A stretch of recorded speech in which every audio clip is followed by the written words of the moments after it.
experience, the central truths of the art of living, which are paradoxical only on the surface, that the more truly solitary we are, the more compassionate we can be. The more we let go of what we love, the more present our love becomes. The clearer our insight into what is beyond good and evil, the more we can embody the good.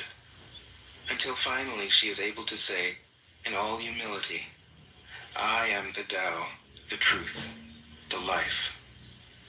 The teaching of the Tao Te Ching is moral in the deepest sense.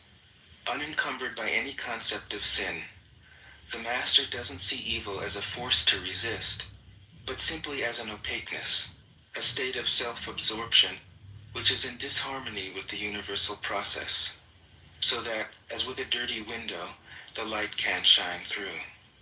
This freedom from moral categories allows him his great compassion for the wicked and the selfish. Thus the master is available to all people and doesn't reject anyone. He is ready to use all situations and doesn't waste anything. This is called embodying the light. What is a good man but a bad man's teacher? What is a bad man but a good man's job? If you don't understand this, you will get lost, however intelligent you are. It is the great secret. The listener will notice that in the many passages where Lao Tzu describes the master, I've used the pronoun she at least as often as he. The Chinese language doesn't make this kind of distinction. In English we have to choose.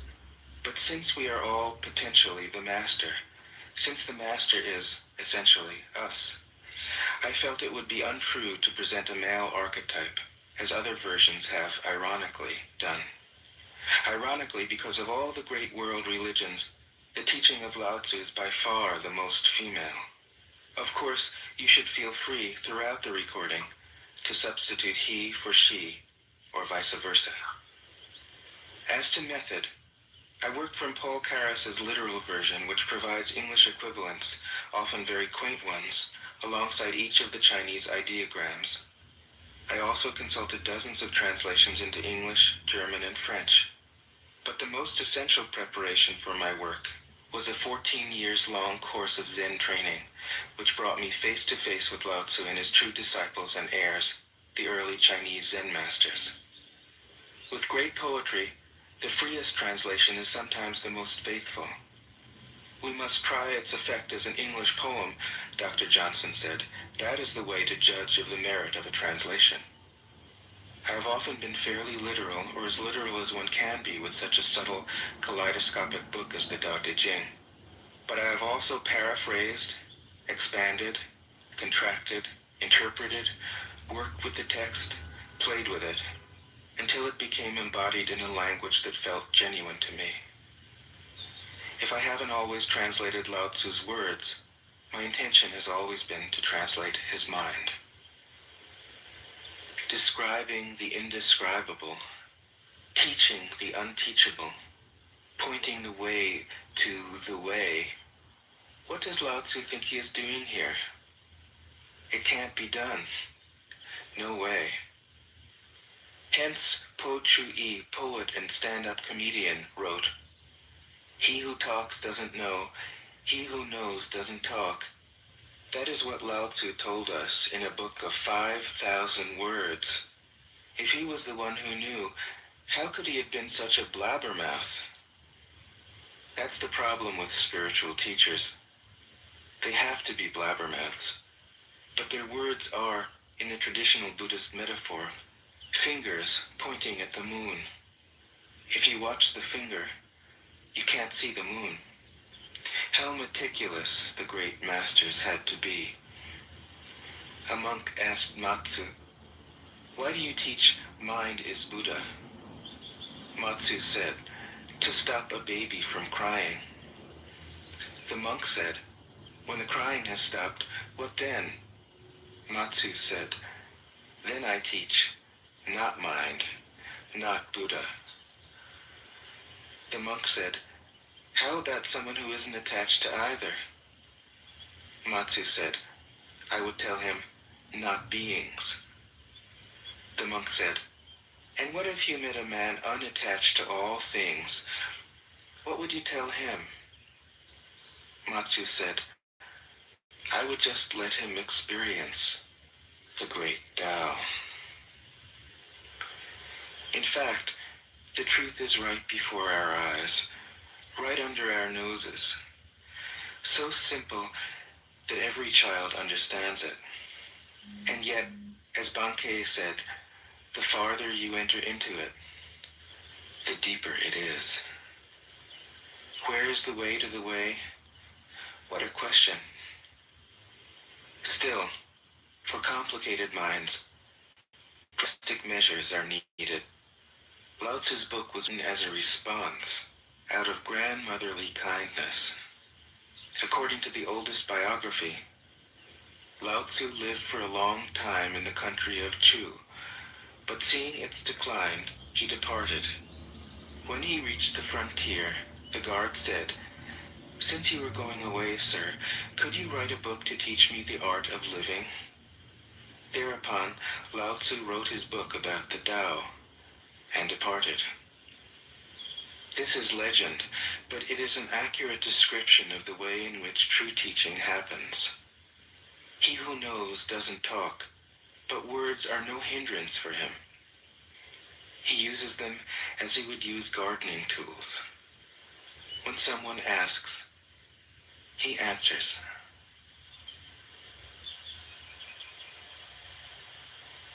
Tao De Jing. 1. The Tao that can be told is not the eternal Tao. The name that can be named is not the eternal name. The unnameable is the eternally real. Naming is the origin of all particular things. Free from desire, you realize the mystery. Caught in desire, you see only the manifestations. Yet mystery and manifestations arise from the same source. This source is called darkness. Darkness within darkness. The gateway to all understanding.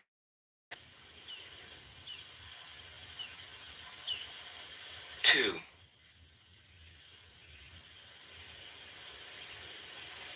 When people see some things as beautiful, other things become ugly.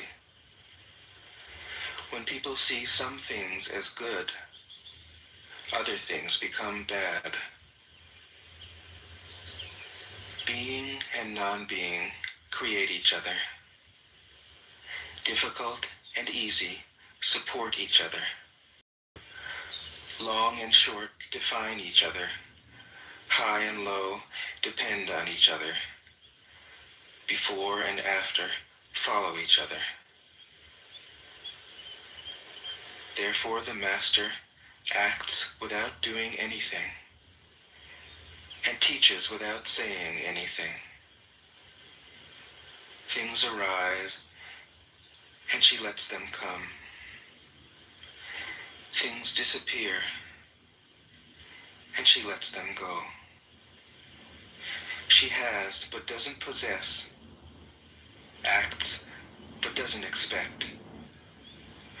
When her work is done, she forgets it. That is why it lasts forever.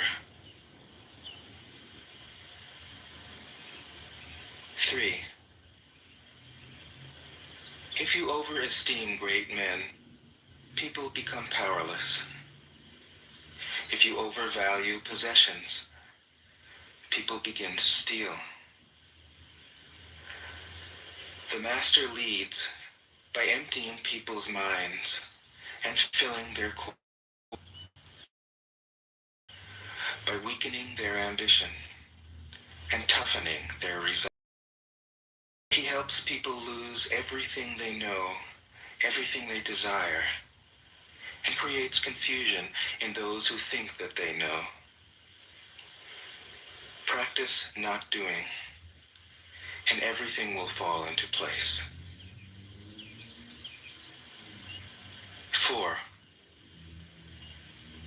The Tao is like a well, used but never used up. It is like the eternal void, filled with infinite possibilities. It is hidden but always present. I don't know who gave birth to it. It is older than God.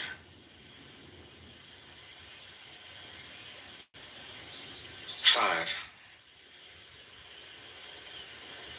The Tao doesn't take sides. It gives birth to both good and evil. The Master doesn't take sides. She welcomes both saints and sinners.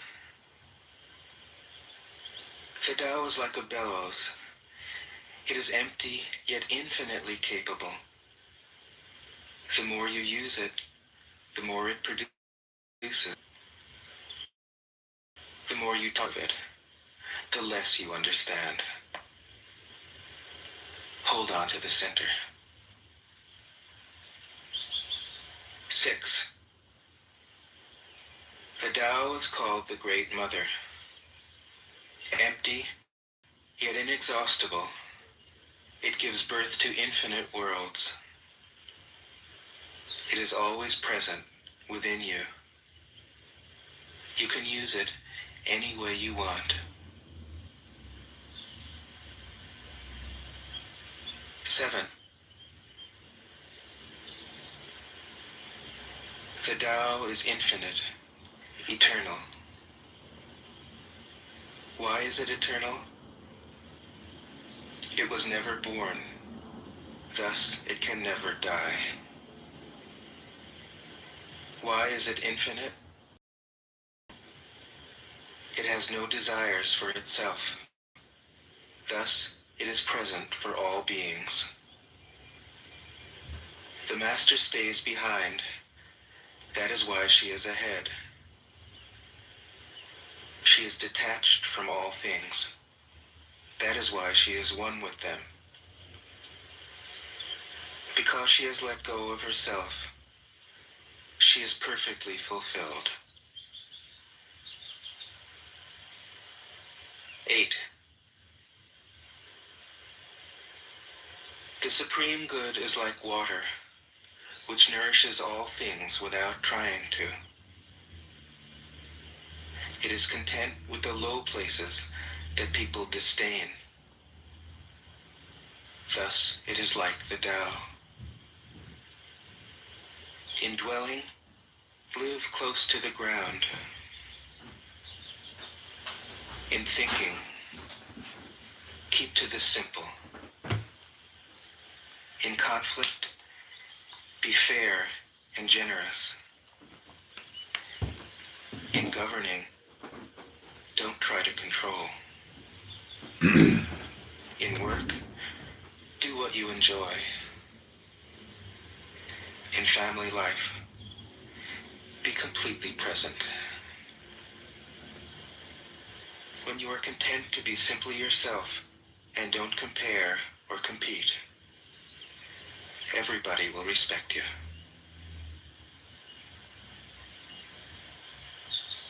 9. Fill your bowl to the brim, and it will spill.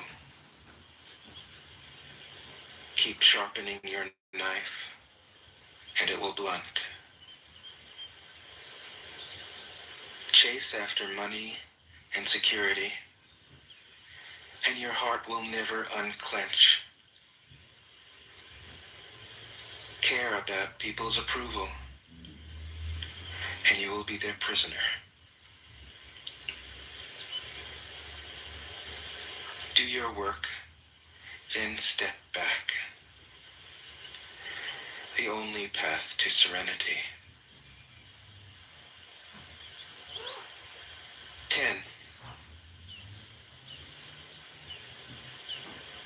coax your mind from its wandering and keep to the original oneness? Can you let your body become supple as a newborn child's? Can you cleanse your inner vision until you see nothing but the light? Can you love people and lead them without imposing your will? Can you deal with the most vital matters by letting events take their course? Can you step back from your own mind and thus understand all things? Giving birth and nourishing, having without possessing, acting with no expectations, leading and not trying to control. This is the supreme virtue.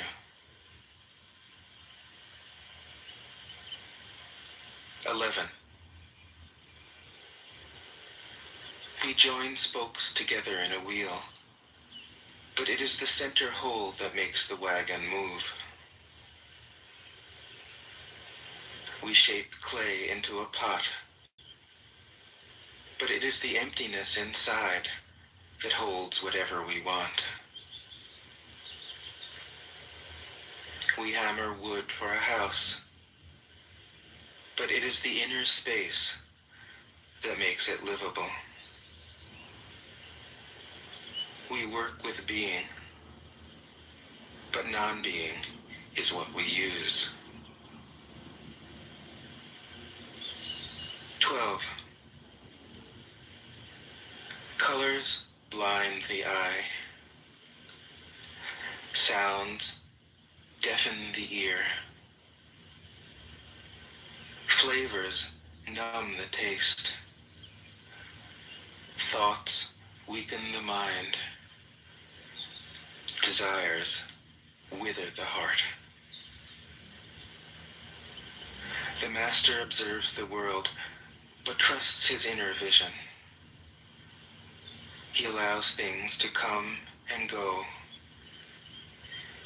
His heart is open as the sky.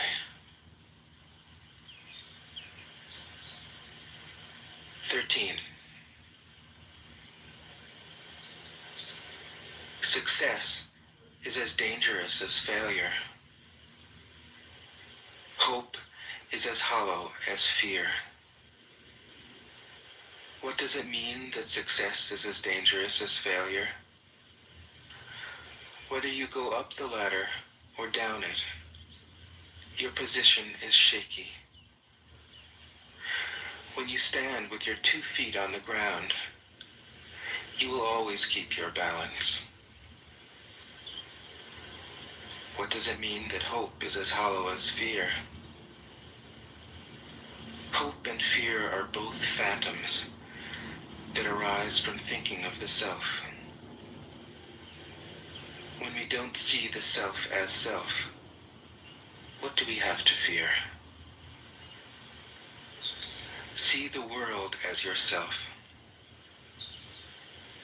Have faith in the way things are. Love the world as yourself.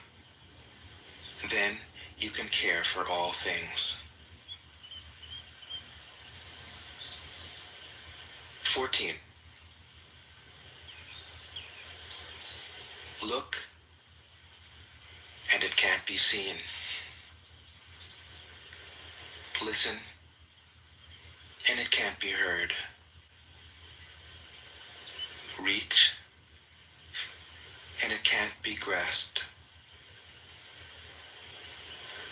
Above, it isn't bright. Below, it isn't dark. Seamless, unnameable, it returns to the realm of nothing. Form that includes all forms.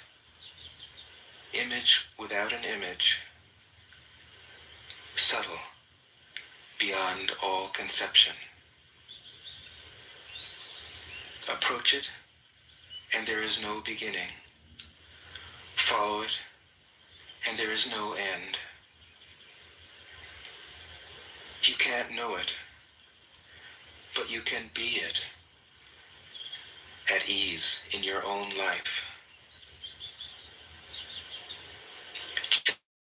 Just realize where you come from. This is the essence of wisdom. 15. The ancient masters were profound and subtle. Their wisdom was unfathomable. There is no way to describe it. All we can describe is their appearance. They were careful as someone crossing an iced-over stream, alert as a warrior in enemy territory, courteous as a guest, fluid as melting ice, shapeable as a block of wood, receptive as a valley, clear as a glass of water. Do you have the patience to wait till your mud settles and the water is clear?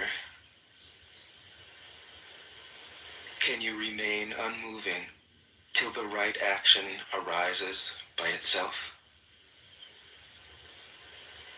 The master doesn't seek fulfillment. Not seeking, not expecting. She is present and can welcome all things. 16. Empty your mind of all thoughts. Let your heart be at peace.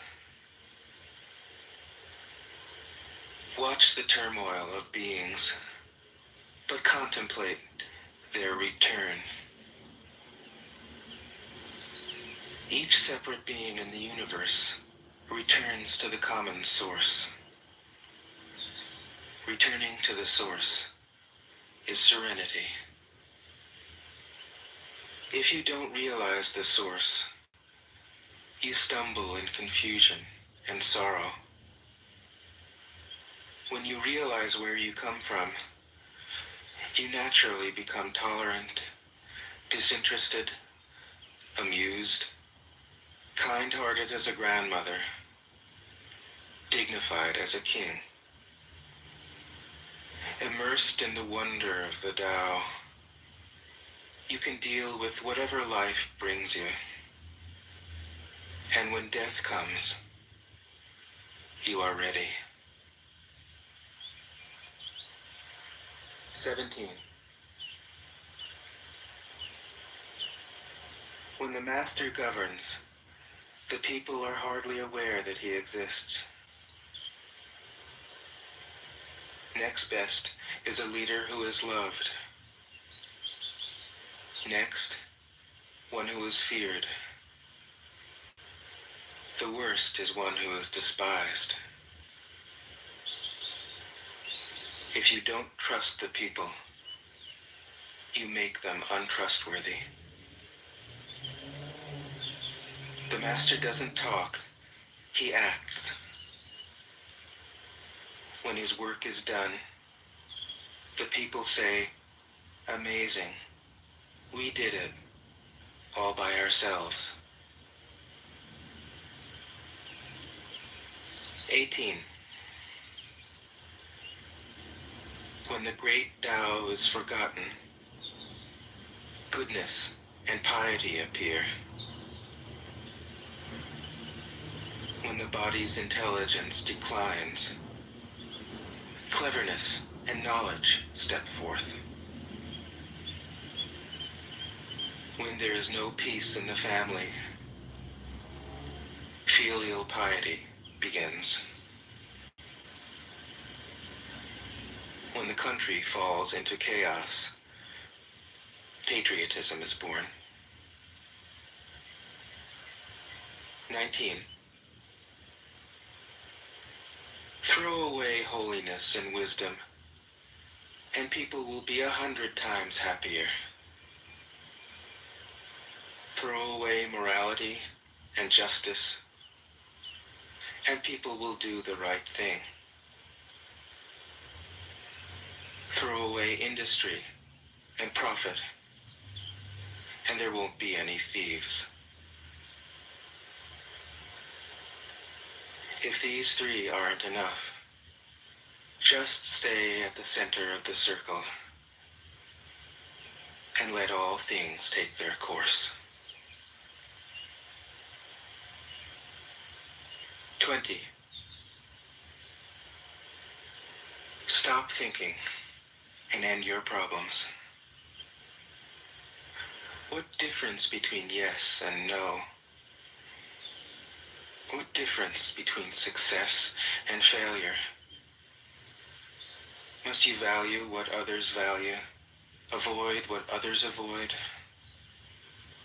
How ridiculous. Other people are excited, as though they were at a parade. I alone don't care.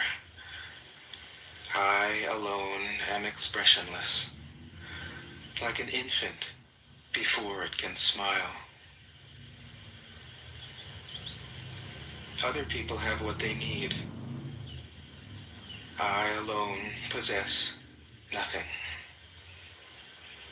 I alone drift about like someone without a home. I am like an idiot, my mind is so empty. Other people are bright. I alone am dark. Other people are sharp. I alone am dull. Other people have a purpose. I alone don't know. I drift like a wave on the ocean. I blow as aimless as the wind. I am different from ordinary people. I drink from the Great Mother's breasts. 21. The Master keeps her mind always at one with the Tao. That is what gives her her radiance. The Tao is ungraspable. How can her mind be at one with it? Because she doesn't cling to ideas. The Tao is dark and unfathomable. How can it make her radiant? Because she lets it. Since before time and space were, the Tao is. It is beyond is and is not. How do I know this is true? I look inside myself and see.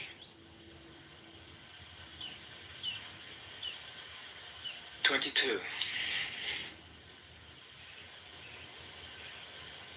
If you want to become whole, let yourself be partial. If you want to become straight, let yourself be crooked. If you want to become full, let yourself be empty. If you want to be reborn, let yourself die. If you want to be given everything, give everything up." The Master, by residing in the Tao, sets an example for all beings. Because he doesn't display himself, people can see his light. Because he has nothing to prove, people can trust his words.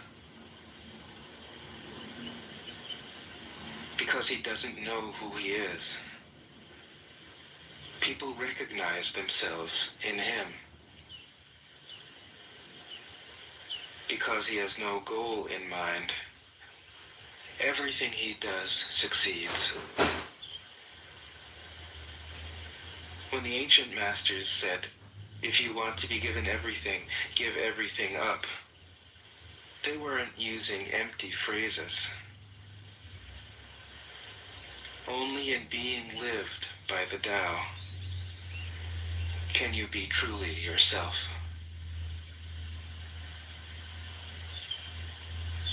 '23.